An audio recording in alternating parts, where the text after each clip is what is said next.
Hello दोस्तों, नमस्कार। मैं अंकित आपका स्वागत करता हूं आपके अपने यूट्यूब चैनल पर, जहां हम आपकी आगामी परीक्षा से संबंधित जीएस के इम्पोर्टेंट क्वेश्चंस की बात करते हैं।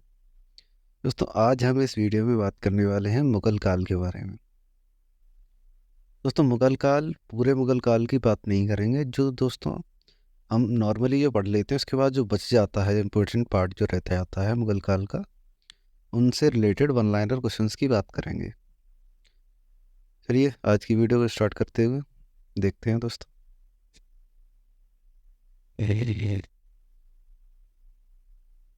ये दोस्तों मुगल काल के बारे में कुछ मुख्य तथ्य हैं।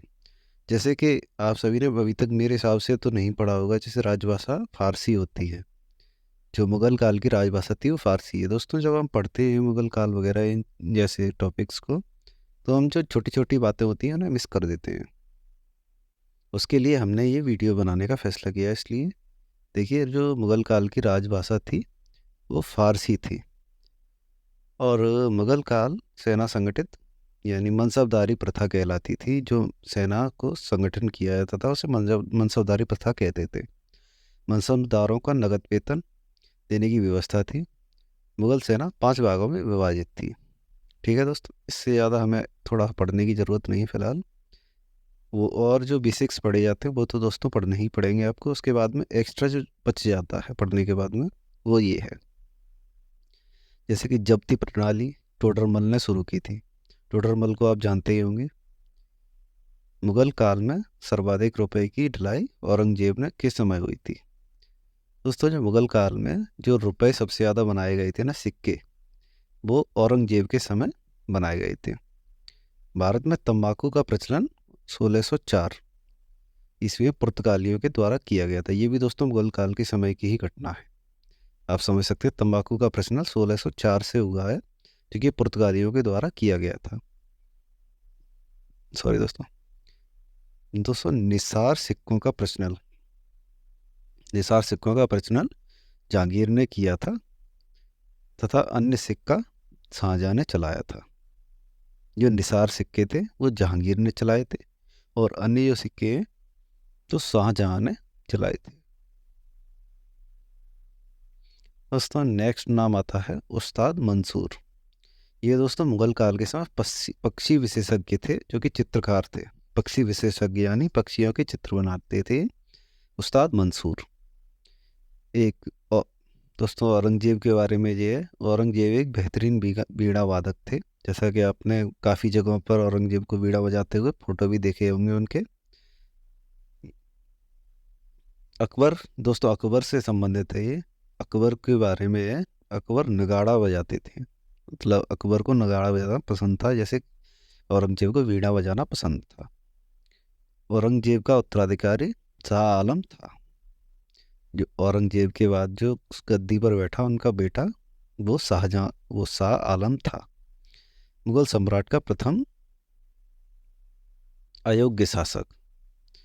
दोस्तों, मुगल साम्राज्य का जो प्रथम अयोग्य शासक था वो था दोस्तों जहांदार शाह। जैसा कि आप जानते होंगे, जहांदार शाह के द्वारा से ही मुगल शासन का पतन होना शुरू हुआ था।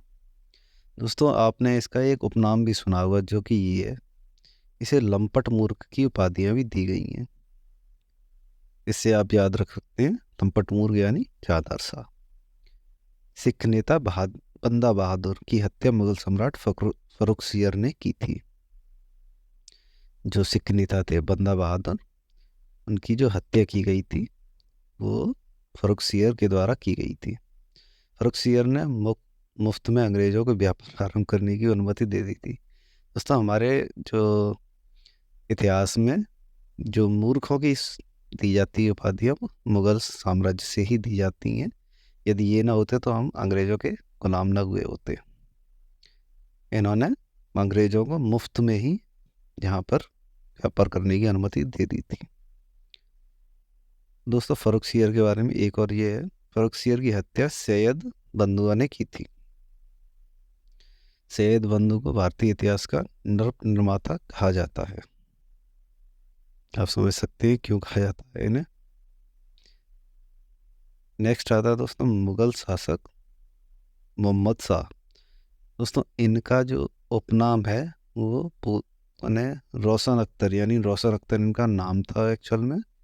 और इन्हें मोहम्मद शाह रंगीला यानी रंगीला पासा के नाम से भी जाना जाता है। आपने ज़्यादातर इनका नाम रंगीला के नाम से ही जाना होगा। इनका एक्चुअल नाम है रोशन अख्तर।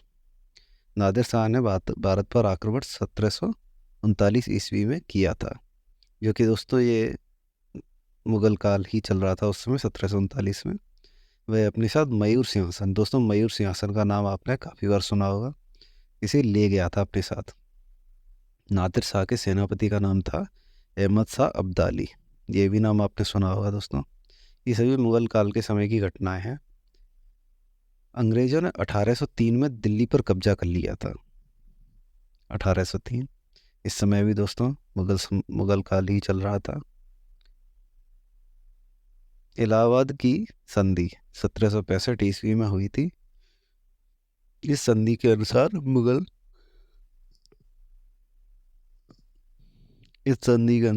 बादशाह शाह आलम द्वितीय को 20 लाख रुपए वार्षिक पेंशन अंग्रेजों ने दी थी, और बंगाल और बिहार की दीवानी अंग्रेजों को मिल गई थी।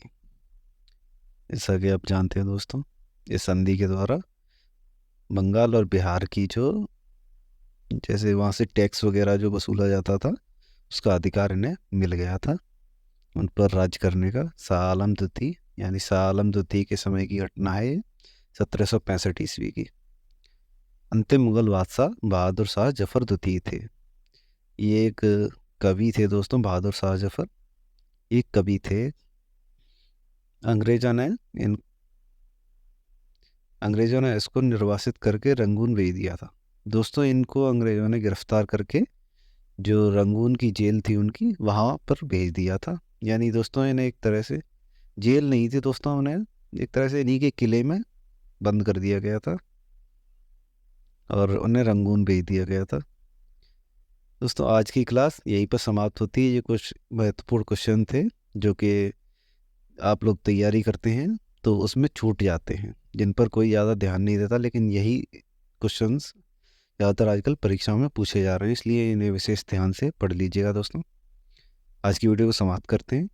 अगर आप इस वीडियो अभी तक बने हुए हैं तो प्लीज़ वीडियो को लाइक और चैनल को सब्सक्राइब जरूर कीजिएगा। अगर आप हमारे चैनल पर पहली बार भी आए ना दोस्तों, प्लीज़ इसको सब्सक्राइब किए बिना मत जाइएगा। धन्यवाद दोस्तों।